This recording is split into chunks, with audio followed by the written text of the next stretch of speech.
Šta ako vam kažemo da je jedan od najvećih rimskih gradova na Balkanu bio toliko razoren da su ga putnici kasnije opisivali kao mesto puno kostiju?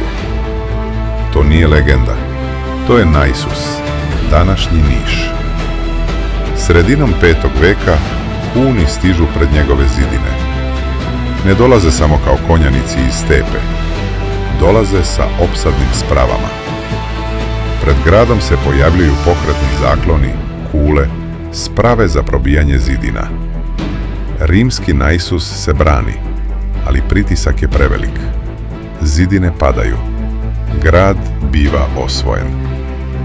Ulice koje su nekada vodile kroz jedan od najvažnijih centara Balkana ostaju puste.